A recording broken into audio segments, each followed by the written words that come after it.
Eh bien, rebonjour à ceux qui étaient déjà avec nous et bienvenue à ceux qui nous rejoignent. Là, on va enchaîner avec un super speaker qui, en plus, est québécois, Ino Donfac, qui va nous parler de bot framework et comment créer un bot. D'ailleurs, c'est le matin chez toi, Ino, et tu me disais là juste avant que tu as eu plein de soucis avec ton ordinateur ce matin, c'est ça? Oui, bonjour. Chez moi, il est 8 heures du matin. Donc, ce matin, lorsque j'ai démarré, bref, j'ai pris mon ordinateur pour essayer de regarder si tout était prêt. Et grosse surprise pour moi, elle ne démarre pas, elle ne starte pas. Je ne sais pas du tout ce qui s'est passé durant la nuit.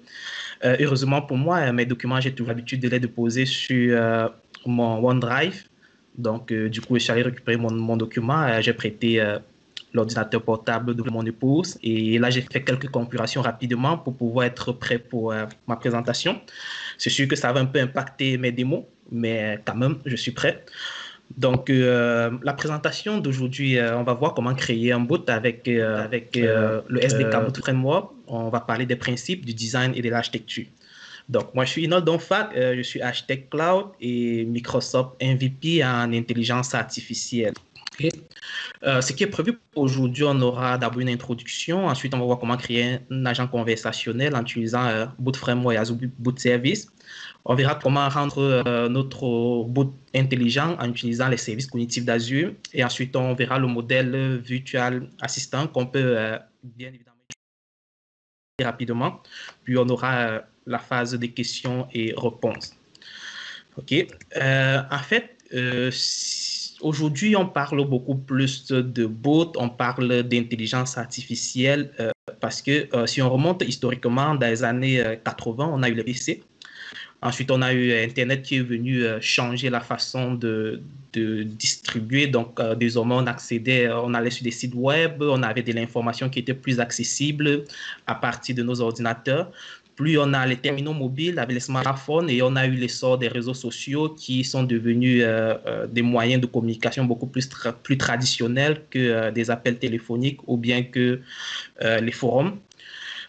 Aujourd'hui, le futur, c'est beaucoup plus vers la conversation, vers les agents conversationnels. Comment est-ce qu'on va venir retrouver l'utilisateur dans son canal de communication favori, qui peut être son Facebook Messenger, qui peut être WhatsApp ou bien qui peut être Microsoft Teams, par exemple. OK? Et les agents conversationnels, ça va offrir un moyen beaucoup plus naturel de communiquer entre l'homme et la technologie. Et justement, on constate cet essor parce que de nos jours, avec le cloud computing, avec l'évolution de l'intelligence artificielle, on est en mesure d'offrir de meilleures expériences utilisateurs aux différents utilisateurs de nos services. Okay?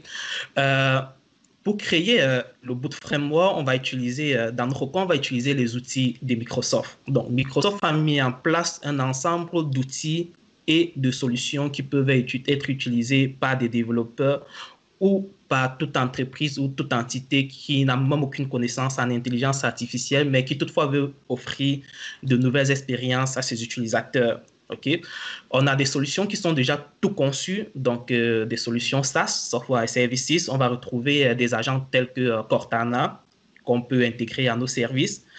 On a des solutions avec des modèles préconçus, donc on aura une certaine couche de gestion qu'on doit effectuer nous-mêmes. À ce moment-là, on aura les templates Virtual Assistant qu'on doit prendre et configurer pour offrir, par exemple, un agent conversationnel adapté au secteur hospitalisé, par exemple, au secteur hospitalier, par exemple, ou encore adapté au secteur de l'automobile. Puis, on a les agents, on a les intelligences artificielles dans la présentation avant la mienne. On concerne notamment les services de vision, de speech, de langage, de décision et de recherche.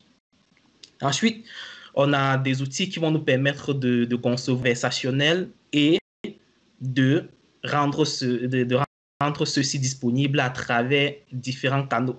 À ce moment, on va parler on va utiliser Azure Bot Service de Microsoft. Puis, bien évidemment, sous la quincaillerie, on a des SDK qu'on utilise pour mettre en place ces agents conversationnels. Donc, c'est tout l'ensemble d'outils et des kits que Microsoft offre pour la création des agents conversationnels. Alors, le Boot Framework, à ce jour, c'est une plateforme qui existe déjà, ça fait un moment. On est rendu aujourd'hui à la version 4 du SDK. C'est déjà utilisé par plusieurs développeurs, utilisé par plusieurs entreprises et dans des environnements de production. Donc, la plateforme est assez viable. De nos jours, on a des géants de l'industrie comme Jet, comme Coca-Cola, comme Delta ou encore comme Adobe qui utilisent cette plateforme-là. Donc, elle est assez viable. Donc, maintenant, c'est quoi concrètement un agent conversationnel et comment est-ce qu'on met en place un agent conversationnel utilisant le Boot Framework? D'abord, qu'est-ce qu'un boot? Un boot, c'est avant tout une application dont derrière, il y a du code, mais contrairement aux applications traditionnelles, elle va donner l'impression à des utilisateurs d'avoir moins à faire à un ordinateur. Donc, l'utilisateur aura la sensation dans une conversation qu'il est en train de s'adresser à quelqu'un d'autre, qui ne s'adresse pas à un ordinateur. OK? Donc, un boot, l'architecture, on a du code. Une fois qu'on a développé notre boot, il est hébergé sur Azure App Service. Et ensuite, on a le connecteur qui va permettre de se connecter à un ensemble de canaux. Les canaux ici sont avec nos utilisateurs. On va citer par exemple Skype, Microsoft Teams ou encore Facebook Messenger. Alors, notre boot en partant, c'est juste du code et pour offrir une meilleure expérience utilisateur, on va aller chercher des fonctionnalités d'intelligence artificielle via des services cognitifs, notamment LUIS, Learning Maker ou encore Speech. Okay? Et ensuite, comme on le sait, dans toute application, il est important d'avoir Turing pour comprendre comment est-ce que son boot fonctionne, pour comprendre ce qu'il y a comme erreur et pour savoir si le bot répond effectivement aux besoins des utilisateurs ou bien qu'il donne des réponses qui sont correctes aux questions des utilisateurs. À ce moment, ça va prendre du monitoring qu'on peut effectuer avec le service Insight. Et pour gérer le flux de conversation, le d'un état, le state, cet état doit être persisté. Donc, dans des environnements de développement, on utilise le plus souvent une base de données en mémoire, mais une fois qu'on a déployé son boost, il est recommandé d'aller persister son état dans un système de stockage. Ça peut être du Cosmos DB ou encore du blob de Microsoft Azure. Ou encore, vous pouvez utiliser n'importe quel service de stockage tiers. Okay. Au niveau des outils, un boot framework, il faut faire cette séparation. On a le boot builder, le SDK, qui est l'outil qu'on va utiliser pour créer notre boot. Et c'est un framework qui est open source et qui est disponible sur GitHub. On a Azure Boot Service, que lui, il va permettre de déployer notre boot et de configurer notre boot pour être disponible sur divers canaux. Et on a bien évidemment nos canaux qui vont rendre notre boot accessible à nos utilisateurs. Donc, l'ensemble des canaux qui sont supportés par Microsoft, il y a Teams, il y a Skype, il y a le web, il y a Facebook Messenger, il y a Slack. Et il y a d'autres canaux communautaires qui ont été développés qui ont été mis en place par des développeurs tiers, notamment pour supporter Amazon Alexa ou encore pour supporter Google Assistant. Bon, maintenant on est prêt, on sait à peu près c'est quoi un boot, mais si on veut se lancer, quelles sont les différentes étapes pour mettre en place un agent conversationnel? En principe, on a l'étape de planification, ensuite on a l'étape de conception, les tests, de publication et ensuite il y a l'étape de connexion avec nos utilisateurs, puis bien évidemment le monitoring pour évaluer nos robots. Au niveau de chaque étape, il y a des outils qui sont offerts dans la plateforme de Microsoft pour aider les développeurs dans chaque étape du cycle de conception de son projet. Si on commence par la planification, la conception est d'abord quelque chose d'assez important pour un boot. Donc, c'est sur quoi vous devez focuser en premier. Parce que, comme on dit, la première impression compte applications traditionnelles où on a un menu, où on a toute une belle interface pour naviguer. Un boot, c'est un chat traditionnel. Donc, si tu dis juste à ton utilisateur, salut, qu'est-ce que je peux faire pour toi? Il va te donner, s'il ne connaît pas ton domaine d'affaires, il est capable de d'écrire n'importe quoi ou bien de dire n'importe quoi. Or, au début de la conversation, lorsque tu engages la conversation, il faut focuser, il faut diriger l'utilisateur vers un domaine précis. Donc, le design qui est recommandé, c'est par exemple dire salut, qu'est-ce que tu veux faire? Et on propose ce qu'on a comme service ou bien ce que le boot est capable d'offrir comme service, par exemple commander, produire ou être. Ensuite, il y a le flux de conversation qu'il faut contrôler parce que lorsque l'utilisateur est devant votre agent conversationnel, comme je l'ai dit, il doit avoir l'impression d'être en train de converser avec quelqu'un. OK? Et là, on n'a plus d'interface comme une application traditionnelle où on a un menu. Par exemple, si on veut faire une commande, on aura un menu avec un formulaire qui va diriger l'utilisateur. À ce moment, le boot doit être capable de reproduire un scénario pareil en donnant l'impression que derrière, c'est une personne, par exemple, du support utilisateur ou bien que quelqu'un est en arrière-plan en train de répondre lorsque vous voulez, par exemple, passer une commande. Donc, vous devez réfléchir comment mettre en place un flux de conversation qui est optimal. Et ensuite, il y a la navigation du boot. Il faut penser à la navigation du boot, sinon vous allez vous retrouver avec des comportements assez bizarres. Par exemple, le boot rebelle. Si je commençais un processus de réservation et à un moment donné, je veux canceller ma réservation, il faut que le boot soit capable de comprendre cela et d'annuler la réservation. Ou bien si je veux delete, il faut qu'il soit capable de comprendre cela. Il ne faudrait pas que lorsque je suis dans le processus de commande, j'ai déjà fait quelques étapes. Lorsque je dis annuler, le boot veut toujours continuer avec l'étape suivante. Là, c'est le boot rebelle. Ou encore, il ne faudrait pas que ce soit un boot stupide qui te demande une information et tu dis tu veux delete, il te dit merci, merci, bonne journée. Ou encore le boot mystérieux qui, face à quelque chose, bien face à un scénario qu'il n'a pas géré, il est incapable de fournir une réponse à l'utilisateur. Donc, vous devez focuser sur la navigation de votre boot. Comment est-ce que vous voulez offrir une expérience de navigation qui est cohérente à vos utilisateurs? Et quand on parle d'expérience utilisateur, il faut que votre boot soit capable d'afficher des informations riches. À ce moment-là, on a des contrôles utilisateurs qui sont directement offerts par le boot framework et qui vont vous permettre notamment de créer des cartes. On a ici une carte, par exemple, qui donne le résumé d'une réservation de vol. On peut aller chercher, on peut améliorer de l'expérience utilisateur en utilisant le langage naturel. Donc, on va aller utiliser des services d'intelligence artificielle comme LUIS pour être en mesure de comprendre l'utilisateur dans sa façon de s'exprimer, dans la façon d'exprimer ses intentions. Et bien évidemment, on peut décider de supporter la voix. Donc, l'utilisateur peut s'exprimer en utilisant sa voix. À ce moment, il faut qu'on soit capable de traduire sa voix, analyser et trouver ce qu'il veut comme service. Et à ce moment, on va aller chercher des services supplémentaires comme les services cognitifs speech qu'on va intégrer à notre bot.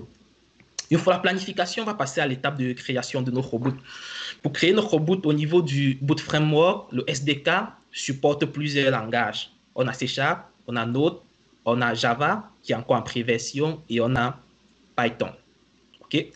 Vous devez d'abord sélectionner votre plateforme en fonction de votre affinité avec un langage de programmation.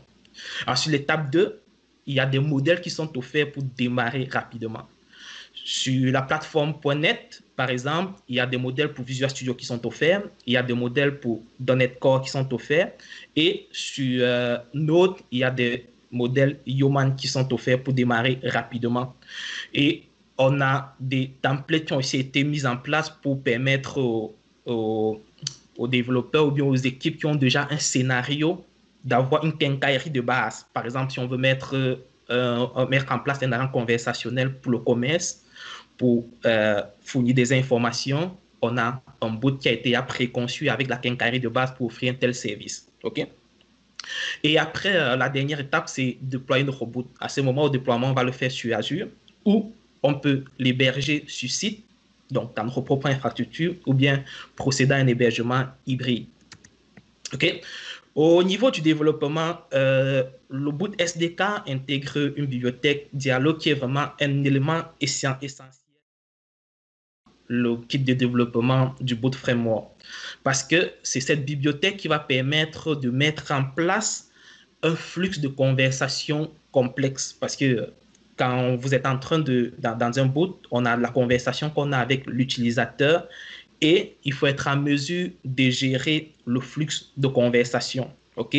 Et la gestion de ce flux de conversation va se faire avec la bibliothèque Dialog. Puis, au niveau du SDK, on a aussi, je vais appeler, on a des cartes qui sont offertes. Et ce que les développeurs du SDK ont fait, c'est qu'en fonction de la plateforme, donc du canal de communication, sur Skype, sur Android, vu que c'est le plus souvent, ce ne sont pas des mêmes résolutions au niveau de l'interface utilisateur, ce n'est pas du tout la même expérience. Donc, un élément qui est affiché, par exemple, sur un Windows 10, l'affichage n'est pas pareil que sur un terminal mobile Android ou iOS. Donc, il y a des cartes qui sont disponibles et ces cartes sont adaptatives. Donc, en fonction de la plateforme de l'utilisateur, on s'arrange à avoir une expérience cohérente. Ça, c'est déjà préconçu au niveau du SDK Boot Framework. Et ensuite, ce qui est intéressant, c'est que dans l'ensemble des outils, on a le Boot Framework Composer qui est actuellement en préversion, qui est un outil qui va permettre, même sans aucune connaissance en programmation, de créer des flux de conversation, donc des dialogues en faisant des opérations de glisser, déposer, des drag and drop. Une fois qu'on a créé notre dialogue, on sera en mesure de générer le code source correspondant à partir du Boot Framework Composer. Donc actuellement, l'outil est également développé en open source et c'est encore en préversion et le code source et les exécutables sont disponibles sur GitHub. Disponible au niveau de la plateforme, on a le CLI Boot Framework. Dans ces outils, avec cet outil en ligne de commande, on a plusieurs fonctionnalités, notamment Countdown qui va permettre d'écrire des scénarios pouvant être émulés dans un Boot Framework. On a QNI Maker qui va permettre de configurer assez facilement son boot pour se connecter à un service d'intelligence artificielle QNI Maker. Pour information, QNI Maker est utilisé pour mettre en place des faux questions. On en reviendra plus tard dans la présentation. Donc, on a Dialog qui va permettre de travailler avec des fichiers de chemin ou on a encore AZBoot qui va permettre en invite de commande de créer, de déployer, de configurer un Azure Boot Service. Et maintenant, une fois qu'on a mis en place son boot, on a vu tous ces outils qu'on peut utiliser, il y a l'étape de tester son boot. Si je développe mon boot en local, j'ai l'émulateur Boot Framework qui va me permettre de tester, déboguer et de comprendre le comportement de mon boot. Okay? Et ensuite, on a aussi au niveau du portail Azure, si mon boot est déjà déployé, au niveau du portail Azure, j'ai un web chat que je peux utiliser pour tester mon boot. Ce qui est intéressant, c'est qu'avec web chat, pour les utilisateurs qui n'ont pas accès au code du boot, ils sont capables d'utiliser le web chat. S'ils doivent faire des tests avec vous pour votre boot, ils sont capables d'utiliser le web chat. À ce moment, vous rendez les tests de votre boot accessibles à un plus grand nombre d'utilisateurs.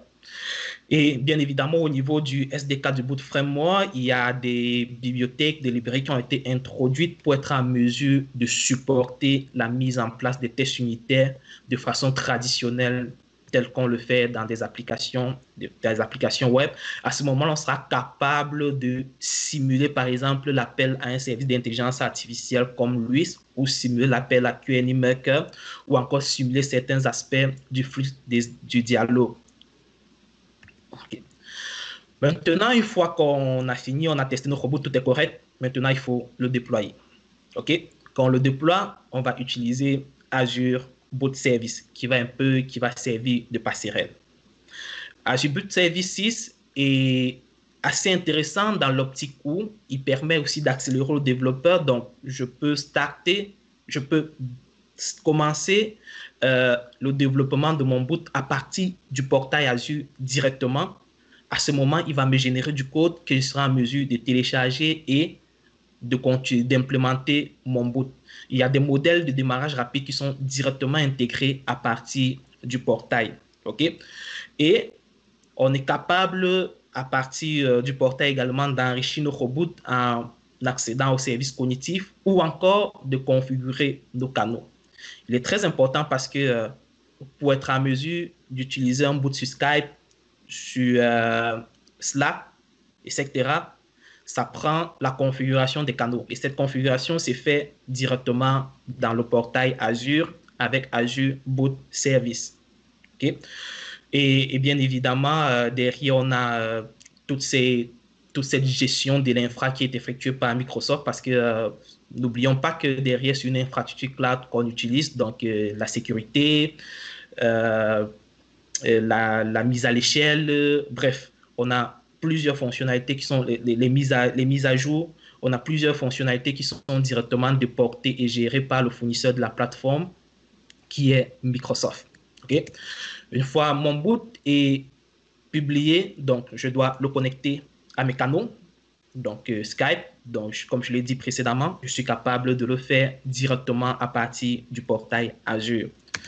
Une fois que j'ai connecté mon boot, bien évidemment, il est utilisé par plusieurs utilisateurs, il est utilisé à travers plusieurs canaux. Il faut que je sois en mesure de comprendre comment est-ce que mon boot est utilisé. Okay? Il faut que je sois en mesure de savoir si quelque chose se passe bien ou si quelque chose ne se passe pas bien. À ce moment, je dois aller chercher du monitoring avec le service Application Insight. Mais ce qui est intéressant, c'est que il y a une extension qui a été intégrée pour être en mesure de supporter des scénarios qui sont communs au bout.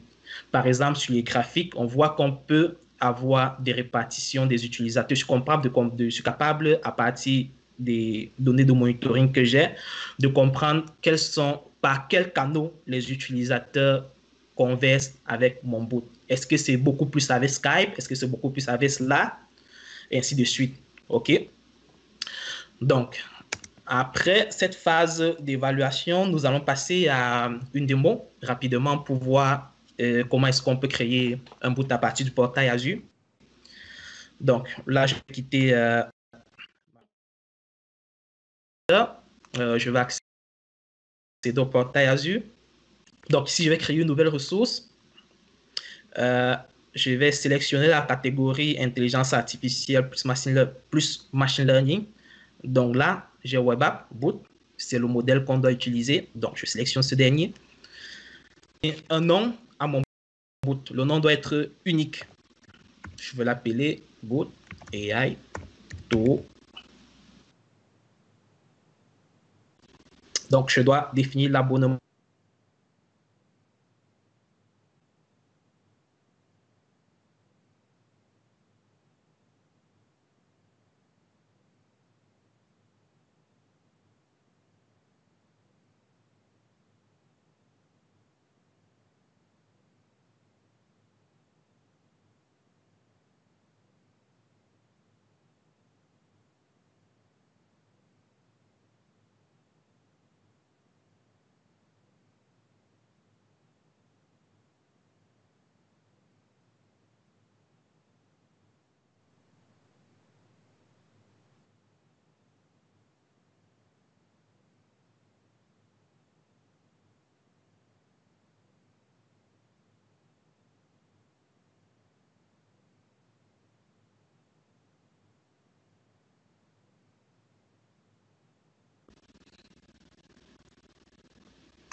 Bon, je crois qu'à un moment, j'ai eu une interruption. Est-ce qu'on peut me confirmer que tout est OK? Je t'entends, Ino. On va juste attendre que la régie nous fasse signe. Oui, c'est bon, tu peux continuer. Il y a effectivement eu une coupure de son. Reprends peut-être au début de ce que tu voulais nous montrer.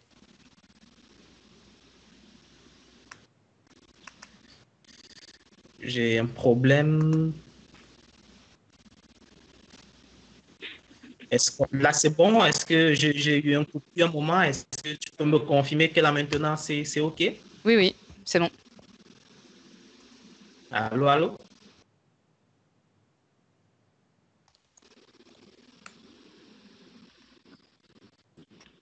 Parfait.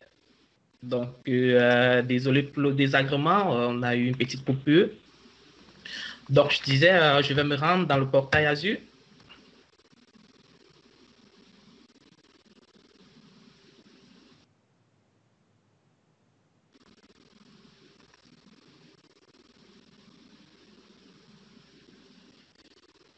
Bon, visiblement, je sais pas, j'ai un problème de connexion.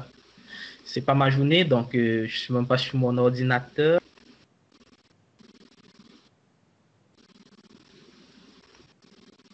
C'est correct?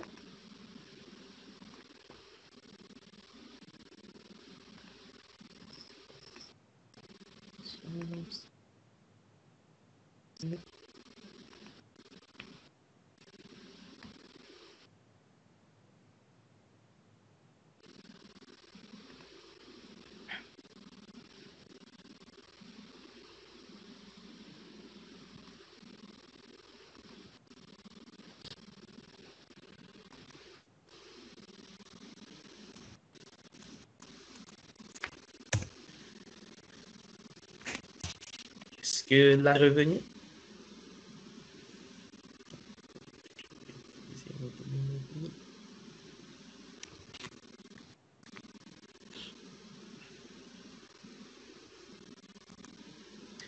Allô? Bon, malheureusement, j'ai eu quelques interruptions. Donc là, je vais continuer. Donc, je disais, je vais créer un nouveau un boot en allant sur IA et Machine Learning, Web App Boot. Donc là, je vais donner un nom à mon boot. AI Tool.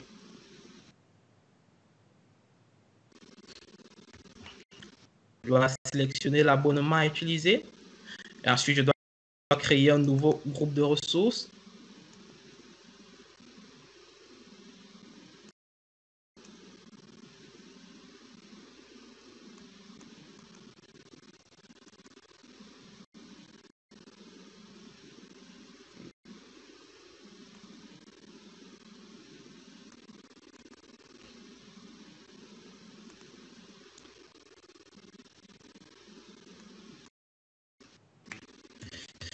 Ça prend beaucoup de temps pour...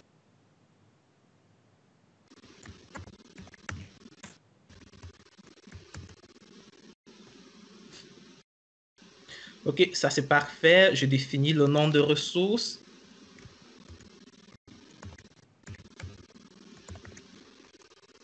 Ça c'est fait. Donc, je dois sélectionner l'emplacement qui est le centre de données dans lequel mon application sera déployée. Et ensuite, il y a la tarification. Ce qui est intéressant, c'est que Microsoft offre une tarification gratuite. Donc, je peux utiliser ce service gratuitement. La tarification gratuite, ça permet d'envoyer à peu près 10 000 messages. On a les outils de création, on a tout le support standard, sauf qu'on n'a pas de SLA. On n'a pas de support de service parce que les ressources qu'on utilise couramment, ce sont des ressources partagées par d'autres entités qui utilisent le cloud de Microsoft. À ce moment, Microsoft ne garantit pas le SLA. Toutefois, on a le standard S1 qui est facturé à peu près à 0,64 dollars pour 1000 messages, ce qui va revenir à 0,40 euros à peu près pour 1000 messages. Donc, on va prendre le pricing free, sélectionner, puis par défaut, le nom de l'application est repris ici parce qu'il faut le dire, en dehors du boot service, il y aura eu Azure App Service qui sera également déployé. On a les modèles qui sont supportés. Donc, ici, on a Node.js et C#. Là, il y a le modèle Echo qui est le modèle boot de base. Je vais prendre Echo. Ensuite, on va aller sur OK. Puis ici, par défaut, il nous demande de créer une application Application Insight pour assurer le monitoring de notre boot. Donc, la configuration et l'intégration va être automatique. Là, on a besoin également d'une clé d'application parce que la clé d'application, c'est l'élément qui va permettre de lier mon application, mon boot, à l'Azure App Service dans le portail Azure. OK, donc je vais faire créer automatiquement et ensuite créer. Donc à ce moment, à partir du portail, les ressources provisionnées et le code source du modèle de base sera déployé dans mon infrastructure. Le temps que cela soit fait, ça peut prendre quelques minutes. Donc là, j'ai déjà le déploiement est en cours.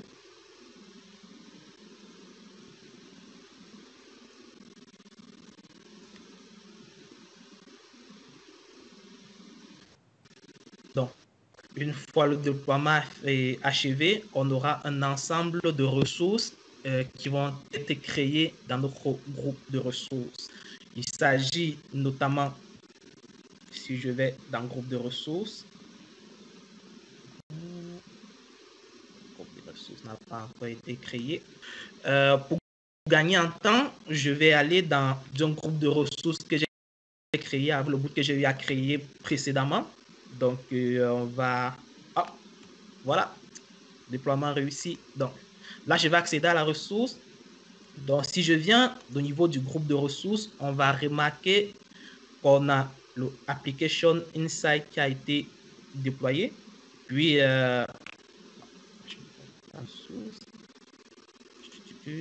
si je reviens dans mon groupe de ressources, donc je disais, on a le service Application Insight qui a été déployé. On a le service, le App Service qui est le service qui va héberger notre boot.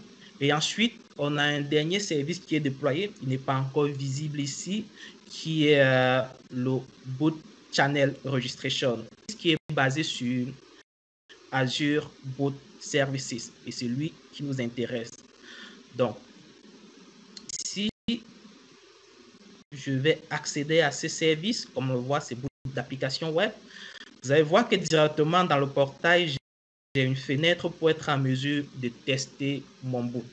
OK, donc je peux directement le tester dans la fenêtre du chat. OK, et là, j'ai les canaux. Donc ici, je peux configurer les différents canaux pour rendre mon boot accessible à mes utilisateurs. Par défaut, on a le canal web chat qui est configuré. Là, ici, je peux sélectionner souhaite configurer. Okay. Donc, si je reviens sur la fenêtre de chat pour qu'on puisse effectivement voir à quoi ça ressemble et comment est-ce qu'on peut interagir avec ce boot. Donc, là, c'est fait. Le modèle de base, tout ce qu'il fait, c'est juste répondre à un message. OK? Quand il m'écrit hello, s'il dit salut, tout ce qu'il va faire, c'est répondre à mon message echo salut. Et ainsi de suite.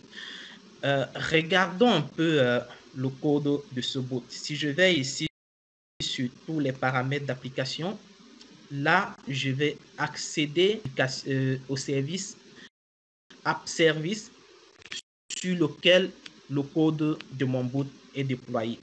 Et si je vais dans éditeur, je peux directement accéder à son code source dans le portail Azure.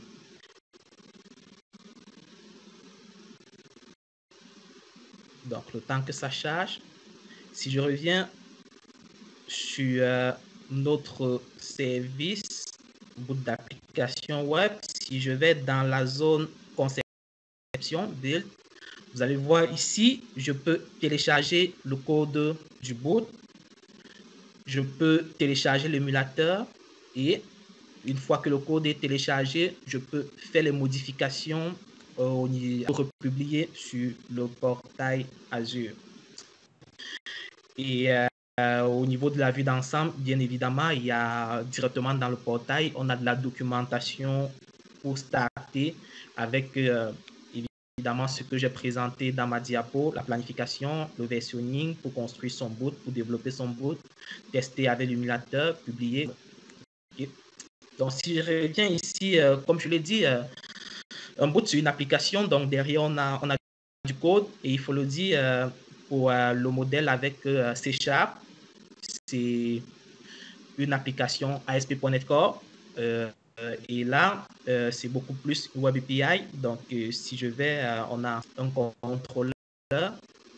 Si j'ouvre le contrôleur, vous allez voir qu'il s'agit d'une Web API. Et le contrôleur ici, ça va se charger de router les messages. L'aspect le plus important, c'est le code du boot qui se retrouve là, dans le dossier boot. Donc, dans ce code, tout ce que le boot fait, c'est juste répondre à un message. Donc, là, on vient de déployer le reboot et on a un modèle pour démarrer rapidement. Et dès qu'on a finalisé avec cette étape, on est capable de télécharger ce code et maintenant enrichir notre boot pour l'adapter à notre domaine d'affaires. Donc, si je reviens dans la présentation, on peut rendre notre boot intelligent. Parce que si on se limite juste à faire ce qu'on a fait jusqu'ici, notre boot sera capable juste à répondre quelques messages, mais est-ce qu'il sera capable de gérer un scénario, par exemple, de réservation d'un billet d'avion, de réservation dans un restaurant ou bien de commande dans un restaurant rapide? Non, il ne sera pas capable de le faire. Il faudrait qu'on puisse insuffler de l'intelligence à notre boot. Et cela va se faire en partant consommer des services cognitifs. À ce niveau, on n'a pas besoin d'avoir des connaissances en intelligence artificielle. OK? Donc, concrètement, ce qu'on va faire, c'est qu'on va enrichir notre boot. Comment est-ce qu'on va l'enrichir? On va l'enrichir en allant utiliser les services cognitifs d'Azure. On a fait une présentation sur les services cognitifs, dont je ne vais pas trop m'attarder là-dessus, parce que c'est tout un ensemble de services qui sont offerts par Microsoft et qui sont des intelligences artificielles préconçues qu'on peut directement exploiter dans les services qui vont nous intéresser. On a les services de vision, de speech, de langage, de décision et de recherche. Ce qu'on va utiliser concrètement dans nos robots pour améliorer ses performances, il y a un LUIS qui va permettre d'intégrer la compréhension du langage naturel dans nos robots. On a Q&A Maker qui va permettre d'ajouter à nos robots une expérience de questions-réponses. Ou encore, on a Translator qui va permettre, par exemple, de mettre en place, si on a mis en place un bot qui doit être disponible dans plusieurs zones géographiques, on peut utiliser ce service pour mettre en place la traduction dans nos robots. Ou en fait que notre robot est capable d'avoir de la reconnaissance vocale et interagir avec l'utilisateur de façon plus naturelle via la voix. Okay? On va un peu s'attarder à Q&A Maker. Avec Q&A Maker, ce qu'on fait, c'est juste que je vais faire un peu un parallèle. Le robot, couramment, il va remplacer un site web. Okay? Si je suis une chaîne de restauration et que pour passer la commande, on allait dans mon site web. Au niveau de mon site web, il y a des informations essentielles qui sont toujours affichées comme la localisation du restaurant, l'accès au menu, les heures d'ouverture, les heures de fermeture. Bref, ce sont des éléments qu'on retrouve dans la foi aux questions. Donc, ce qu'on va faire avec notre boot, c'est qu'on sera capable d'utiliser Q&A Maker pour mettre en place, pour définir ces informations. Et lorsqu'un utilisateur va saisir, par exemple, vous êtes ouvert à quelle heure, on sera capable d'aller exploiter le modèle qui a été défini, les données qui ont été définies pour répondre à la question de l'utilisateur. Okay? Ce qui est intéressant, c'est qu'avec une FAQ, on a une question, une réponse. Mais avec Q&A Maker, la façon d'exprimer la question peut être différente chez plusieurs utilisateurs. Quelqu'un peut demander, vous êtes ouvert à quelle heure c'est ouvert, à quelle heure le service commence, bref, la façon d'exprimer, de rendre. Et à ce moment-là, c'est le service qui est capable d'aiguiller l'utilisateur vers la réponse correspondant à sa question. On a LUIS qui va être plus intéressant dans la mesure où quand l'utilisateur vient dans nos robots, il a une intention. Et la façon d'exprimer son intention peut différer. Okay? Il faut qu'on soit capable d'intercepter son intention et qu'on soit capable de le diriger vers le service. Okay?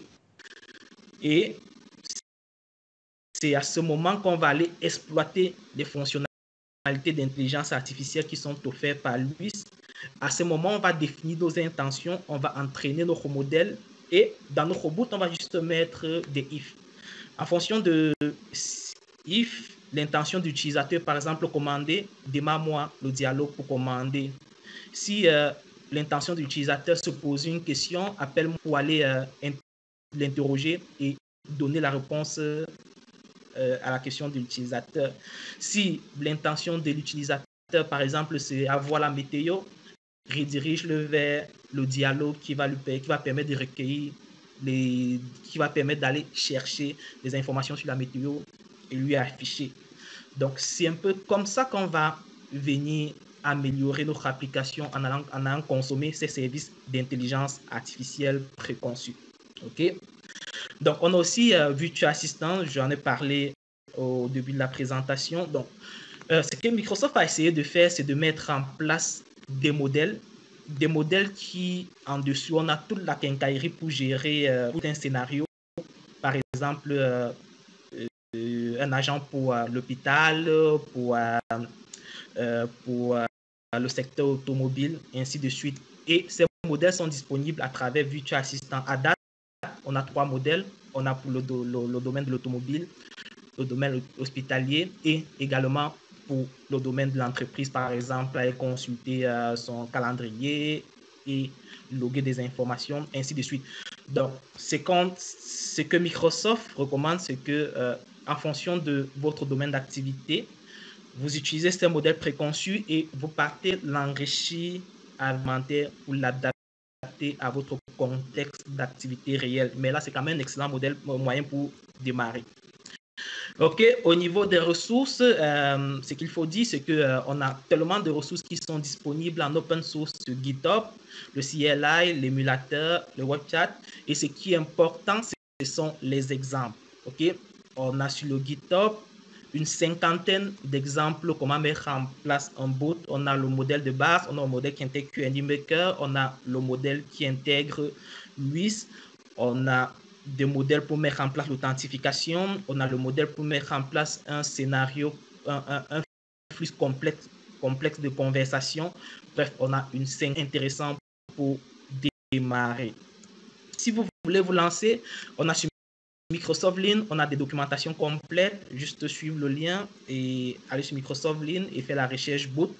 Actuellement, on a 6 formations qui sont offertes et bien évidemment, on a EA School qui a plusieurs, la création des agents conversationnels et également des parcours sur les cognitive services ou bien sur le machine learning. Et sur ce, pour cloner les exemples qui sont disponibles sur GitHub, là, on a le lien dans la présentation.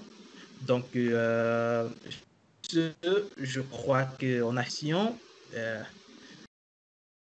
On peut passer à l'étape des questions-réponses. Oui, merci. Tu m'entends de ton côté, Ino? Oui. Impeccable. Oui. Merci en tout cas pour toutes ces explications et pour tous ces détails. C'était sympa et c'était bien top. J'ai bien aimé, nombreux là dans le... on est plusieurs à avoir bien apprécié la présentation de tes 3 bots là, avec le bot rebelle, le bot stupide, le bot mystérieux, c'était pas mal. Toi finalement, qu'est-ce que tu recommanderais? Comment tu dirais que c'est quoi la meilleure méthode pour bien analyser l'usage et éviter de faire un bot, bah voilà, justement, pas faire un bot qui soit mystérieux, rebelle ou qui ait l'air stupide. Comment toi tu recommanderais quoi? Oui, la recommandation d'abord, c'est d'abord circonscrire son domaine d'activité. OK? Quand on veut ratisser l'âge, on a beaucoup plus de difficultés. Donc, lorsqu'on a circonscrit son domaine d'activité et il faut voir, il y a des éléments essentiels qu'il faut prévoir dans un bot. Par exemple, à tout moment, être à mesure de guider l'utilisateur vers des lettres, à tout moment, être à mesure d'annuler le processus si l'utilisateur a commencé un processus de commande, par exemple. Ouais. Donc, il y a ces scénarios qu'il faut modéliser et être à mesure d'offrir une réponse. Et la dernière, toujours prévoir ce qui n'a pas été, toujours prévoir en quelque sorte ce qui n'a pas été prévu par le bot. OK? Donc, si l'utilisateur sort une question qui n'a pas été prévue dans mon domaine d'activité, il faut que je sois capable quand même de lui donner une réponse qui a du sens. Ouais. OK? Donc, c'est un peu ça lorsqu'on a circonscrit son domaine. Ensuite, ce qui est recommandé de faire, juste développer un bot en utilisant le SDK et tous les outils, parfois, ce n'est pas assez. On a besoin de l'intelligence artificielle pour avoir une expérience cohérente. OK? Et le premier service qu'on va utiliser couramment, c'est LUIS. Soyez tranquille, il est gratuit si on a une utilisation, bref, il est gratuit à un certain niveau. OK? On va aller vers LUIS et à ce moment, il faudrait qu'on soit capable de modéliser les intentions. Quels sont les différents utilisateurs peuvent manifester dans mon service? Et en fonction des intentions, il faudrait que je sois capable de le diriger vers la fonctionnalité adéquate. Et au niveau des intentions également, il faut éviter de ratisser trop large. Bien définir son intention, bien définir les phrases qu'on peut utiliser pour cette intention. Parce que plus on ratisse large, plus on peut se retrouver avec le bot ne sera pas capable de trouver la bonne intention. Ouais. Justement, dans le cas précis où on prend des intentions qui sont un peu similaires, il faut faire un découpage concret, une séparation concrète entre les intentions. Okay? Et la dernière chose est la plus importante, parce que lorsqu'on démarre un bot, le plus souvent, ce n'est pas parfait. Lorsqu'on lance une première version, ce n'est pas parfait. Il faut du monitoring. À partir du monitoring, on va comprendre comment nos robots fonctionnent, quels sont les problèmes, est-ce qu'il répond comme il faut, est-ce qu'il dirige l'utilisateur comme il faut. Lors de la phase des tests, il faut beaucoup regarder les insights, les informations de monitoring qui sont récupérées. Et à partir de ces informations, on améliore son bot. Ok, d'accord. Bah, c'est super clair. Merci beaucoup. Ça fait bien plaisir. J'en étais arrivé à cette conclusion une fois, mais tu l'expliques encore beaucoup mieux que moi. Donc c'est super cool. J'ai d'autres questions dans le chat YouTube. Par contre, si je vois une autre question, est-ce qu'on peut créer des voice bots? Donc j'imagine des bots juste vocaux, si je comprends bien. Oui, on peut créer des voice bots et comme je l'ai dit, ce qui est intéressant, c'est qu'on n'a pas besoin d'avoir des connaissances poussées dans ce domaine de l'intelligence artificielle. Je vais créer un voice bot, à ce moment, je dois aller utiliser un service préconçu, d'intelligence artificielle préconçue.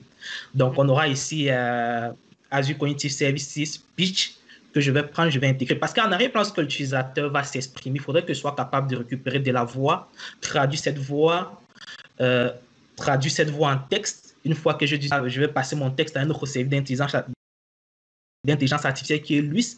LUIS, à ce moment, il va être en mesure de détecter l'intention de l'utilisateur et dès lors que j'ai l'intention, je peux offrir le service. Je vois. Donc finalement, c'est vrai que c'est d'où finalement ta préconisation. Hein. On en revient vraiment toujours à l'intention. C'est ça que je retiens et que je comprends dans ton départ. Merci encore, Ino. Je pense que tu vas pouvoir souffler parce qu'avec tous ces soucis techniques que tu as eus, ça a dû te fatiguer. En tout cas, de notre côté, tout est dans la boîte et même s'il y a eu des petits couacs techniques, j'ai confiance. J'ai confiance dans les participants et dans le public pour être assez indulgents et se dire que les aléas du direct ne sont pas toujours simples à gérer. Voilà. Si tu veux nous laisser tes coordonnées dans le chat YouTube, n'hésite pas à nous laisser tes coordonnées, laisser tes coordonnées aux participants. Encore merci et je propose qu'on enchaîne avec le speaker suivant. Parfait, merci à vous. Yes, au plaisir. Salut. Salut.